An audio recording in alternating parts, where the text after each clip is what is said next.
Hey folks, welcome to Wonderful Wednesday. I hadn't called it Wonderful Wednesday in a while, but today was a good day. Everything went good at work. We've had a little bit of rain. It's been getting pretty dry here around the house, so today is Wonderful Wednesday. It is devotion time. So, I'm just going to jump right into this. It's got a little bit of reading. 2 Kings, the 4th chapter. That's in the Old Testament. Now there cried a certain woman of the wives of the sons of the prophets unto Elisha, saying, Thy servant, my husband, is dead, and thou knowest that thy servant did fear the Lord, and the creditor is come to take unto him my 2 sons to be bondmen. And Elisha said unto her, What shall I do for thee? Tell me, what hast thou in the house? And she said, Thy handmaid hath not anything in the house save a pot of oil. Then he said, Go borrow thee vessels abroad of all thy neighbors, empty vessels, borrow not a few. And when thou art come in, thou shalt shut the door upon thee and upon thy sons, and thou shalt pour out into all these vessels, and thou shalt set aside that which is full. So she went from him and shut the door upon her and her sons, who brought the vessels to her, and she poured out. And it came to pass, when the vessels were full, that she said unto her son, Bring me yet a vessel. And he said unto her, There is not a vessel more, and the oil stayed. And then she came and told the man of God, and he said, Go sell the oil, and pay thy debt, and live thou and thy children of the rest. So, that little widow woman didn't have anything. Now if we get behind on our bills, they'll come take our cars, they'll repossess our house and sell it. But back then, they didn't have cars, their houses wasn't worth anything. But if you had a young man, a young son, he could be sold into slavery. And so they would take the most important thing, the most valuable thing. And she didn't want to lose her sons, 2 of them.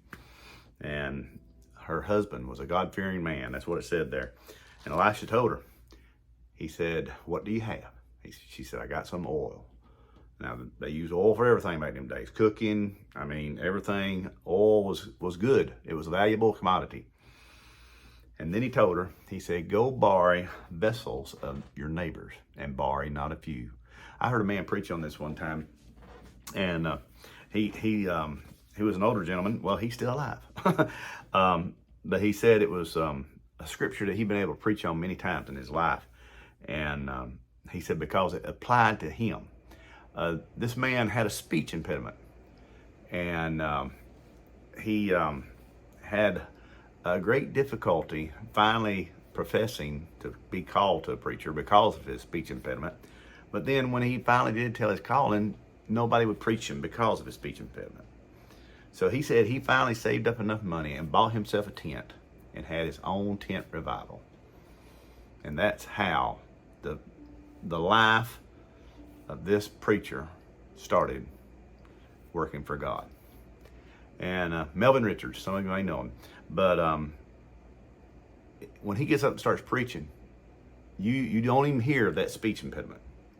It just blends into the spirit, just takes over, and you can make out every word he says. Well, in this passage, those boys had to go out and get the vessels. Now, what the mom was doing was to secure her son's well-being. But you know what? She made them work for it just as well as she had to work for it. And to hear Melvin preach this, he said, them boys, he said, I can just see them getting a wagon and going out and going to the neighbor's house, asking them if they had any type of vessel and that they might have.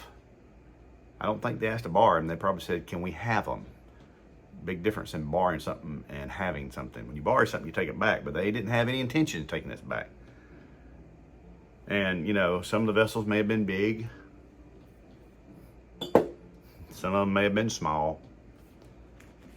Some of them may have been real pretty. Some of them may have been chipped and not that pretty.